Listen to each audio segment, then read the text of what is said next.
Hello class. Now question number 4 from exercise 2.4. 4 में करना क्या है, फैक्टराइज करना है। ये पॉलिनोमियल्स दिए गए हैं, आप देखिए 1 2 3 4 4 ही पार्ट्स हैं। मैंने ऑल फोर पार्ट्स आपको समझा रहा हूँ। देखिए यहाँ पर देखिए कोई भी पॉलिनोमियल, चारों पॉलिनोमियल ये सब सेकंड ऑर्डर के हैं। देखिए 2 मैक्सिमम पावर कितनी है यहाँ पर 2, यानी इसकी डिग्री 2 है। तो जिनका डिग्री 2 होता है उनकी फैक्टर्स 2 होंगे, 2 फैक्टर्स उनके आपको मिलेंगे। अब देखिए करते कैसे हैं इसको फैक्टराइज। सबसे पहले देखिए एक्स स्क्वायर का कोफिशिएंट क्या है 12 और लास्ट में कांस्टेंट टर्म क्या है 1। यहाँ पर देखिए एक्स स्क्वायर का कोफिशिएंट 2 और कांस्टेंट टर्म 3। यहाँ पर एक्स स्क्वायर का कोफिशिएंट 3 और कांस्टेंट टर्म 4। यहाँ पर एक्स स्क्वायर का कोफिशिएंट 6 और कांस्टेंट टर्म 6। हम करते क्या है, सबसे पहले एक्स स्क्वायर का जो कोफिशिएंट होता है उसका मल्टीप्लाई इस कांस्टेंट टर्म से करते हैं, मतलब 12 इंटू 1 करते हैं। ये कितना आएगा 12। यहाँ 2 इंटू 3 करेंगे, 2 इंटू 3 ये कितना 6। यहाँ पर 6 इंटू 6 करेंगे, ये कितना आएगा 6। फिर यहाँ पर 3 इंटू 4 करेंगे, 3 इंटू 4 ये आ जाएगा 12। अब इसके बाद क्या करते हैं, देखिए ये जो आपको 12 मिला, अब हम इस 12 के फैक्टर, ये जो 12 मिला 6 मिला, यहाँ 6 और ये 12 इनके फैक्टर्स करेंगे। 12 के फैक्टर्स क्या होंगे, इसको हम 12 इंटू 1 लिख सकते हैं। 12 1 जा 12 होता है, 6 2 जा 12 होता है और 4 3 जा 12 होता है, ठीक है ना। ऐसे 6 के फैक्टर्स 6 1 जा 6 होगा, 3 2 जा 6 होगा, ठीक है ना। और इसका नहीं कुछ हो सकता है। इसको 2 इंटू 3 मत लिखिएगा, बात वही है 2 और 3 ही यूज हुआ है यहाँ पर, इसलिए वो बस 3 2 जा लिखिए या 2 3 जा लिखिए।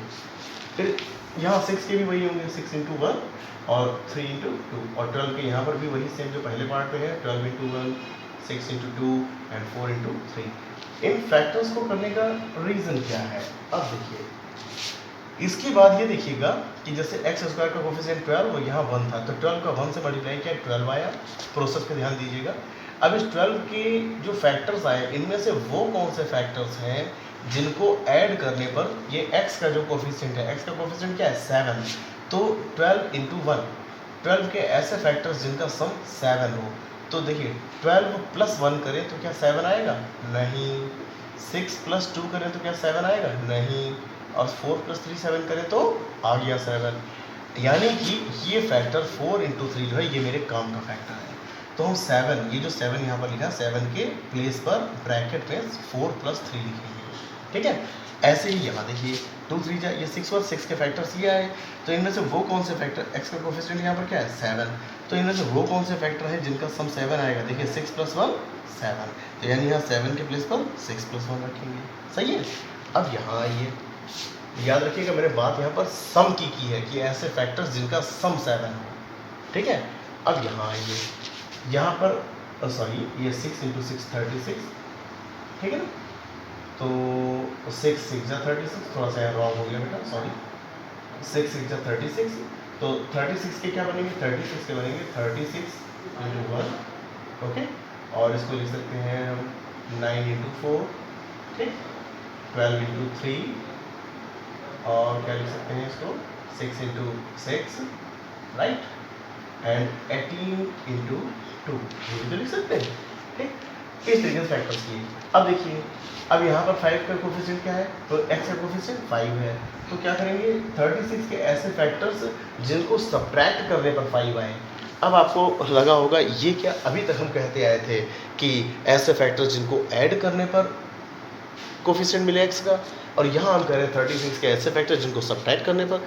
ये कैसे, ये हम जान जाते हैं कि कहाँ ऐड करना है कहाँ सब्ट्रैक्ट करना है, लेकिन आप कैसे जानेंगे ज़रा देखिए। ये जो लास्ट कांस्टेंट टर्म होता है 1 3 6 4, इसकी आगे अगर प्लस लगा है तो हम कहेंगे ऐसे फैक्टर्स जिनको ऐड करने पर, अगर प्लस लगा है तो कहेंगे ऐड करने पर, और अगर कांस्टेंट टर्म के आगे माइनस लगा हुआ है तो कहेंगे सब्ट्रैक्ट करने पर, ठीक है ना। यहाँ मैंने माइनस देख लिया था, इसीलिए मैंने कहा था 36 के ऐसे फैक्टर जिनको सब्ट्रैक्ट करने पर x का कोफिशिएंट 5 आए।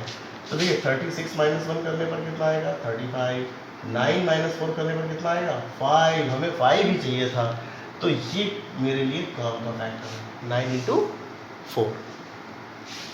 तो 9 4 जा 36 के ऐसे फैक्टर जिनको सब्ट्रैक्ट करने पर 5 आए, तो 5 के प्लेस पर सब्ट्रैक्ट की बात है तो 9 माइनस 4 लिखेंगे। याद रखिएगा जब माइनस वाला लिखेंगे तो बड़े नंबर को पहले लिखेंगे, छोटे को बाद में लिखेंगे, ठीक है, जिससे साइन का कोई मिस्टेक ना हो। ऐसे ही 3 4 जा, यहाँ 12 हुआ। अब देखिए 12 के ऐसे फैक्टर, अब 4 के आगे माइनस है तो क्या कहेंगे 12 के ऐसे फैक्टर जिनको सब्ट्रैक्ट करने पर कितना आए, x का कोफिशिएंट जो, अब x के साथ यहाँ तो कुछ भी नहीं लिखा है, तो जब x के साथ कुछ भी ना लिखा हो तो उसे हम 1 तो ले ही सकते हैं, ठीक है ना।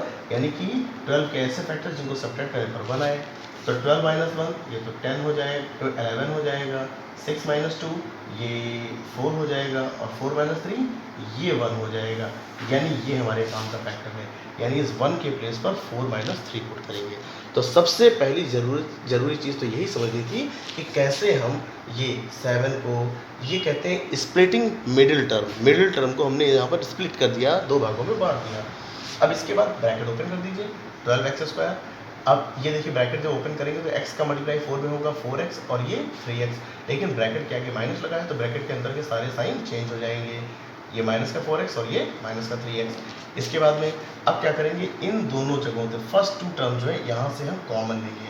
अब 12 को हम क्या लिख सकते थे, 12 को लिख सकते हैं 2 × 2 × 3, और x² को क्या लिख सकते हैं x × x, फिर माइनस लगाया। इस 4 को क्या लिख सकते हैं 2 × 2 × x। अब आप ये देखिए यहाँ और यहाँ क्या कॉमन है, देखिए 2 यहाँ है 2 यहाँ है, कॉमन मिला, फिर 2 यहाँ है 2 यहाँ है, वो भी कॉमन मिला, फिर x यहाँ है x यहाँ है, ये कॉमन मिला, यानी कि 2 2 और x इतना कॉमन मिला। तो अब ये इसमें से ये तो निकल गया बाहर, बचा क्या 3x माइनस ये सब निकल गया, तो सब निकल गया तो क्या बचा 1 बचा, 2 2 जा, यानी कि 4x हमने कॉमन लिया तो 3x माइनस 1 बच गया। अब इसके बाद जो ये लास्ट 2 टर्म्स हैं यहाँ से कॉमन लेना है। अब यहाँ पर सबसे अच्छी बात ये जानिएगा, मैं आपको बताऊँ कि जो ब्रैकेट यहाँ पर फर्स्ट 2 टर्म से जो कॉमन लेने पर जो पहला ब्रैकेट यहाँ बनेगा वही ब्रैकेट यहाँ भी आना है। तो आप क्या करिएगा, डायरेक्टली ये वाला ब्रैकेट यही लिख दीजिएगा 3x माइनस 1, ठीक, मैंने लिख दिया। अब इसके बाद इस थर्ड टर्म के आगे जो साइन हो वो यहाँ लगा दीजिएगा, माइनस था तो माइनस लगाइए, प्लस है तो प्लस लगाइए। इसके बाद क्या करिएगा, ये देखिएगा कि यहाँ पर जो टर्म लिखा है वो क्या है 3x, और यहाँ पर क्या लिखा है 3x, तो इस ऊपर वाले को इस नीचे वाले से डिवाइड करिएगा, 3x को डिवाइड करिएगा 3x से, तो क्या आएगा 1, इसलिए यहाँ बाहर हम 1 लिखेंगे, ठीक, यानी 1 कॉमन आ गया। तो अब 3x माइनस 1 और 3x माइनस 1 कॉमन ले लिया यहाँ और यहाँ से, तो बचा क्या 4x माइनस 1, ओके। ऐसे इसका सेकंड पार्ट आगे थोड़ा प्रोसेस करते हैं इसका। वैसे सेकंड इजी है, प्लस के कॉमन है आप ले लेंगे। अब यहाँ जरा थर्ड देखिएगा, यहाँ माइनस वाला था, 9 माइनस 4 x से मल्टीप्लाई किया तो 9x, ये 4x माइनस का। अब यहाँ और यहाँ से देखिए 3 से 6 भी कटता है 9 भी कटता है, तो 3 कॉमन लेंगे, x यहाँ भी वो भी निकाल लिया, तो 3 2 जा 6 2 बचा, और x² से 1x निकला 1x बचा, प्लस 3 3 जा 9।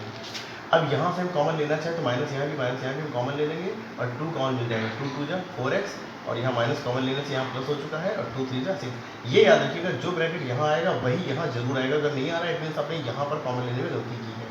अब 2x + 3 कॉमन ले लीजिए तो क्या बचेगा 3x माइनस 2। इसी तरीके से फोर्थ पार्ट भी करिएगा।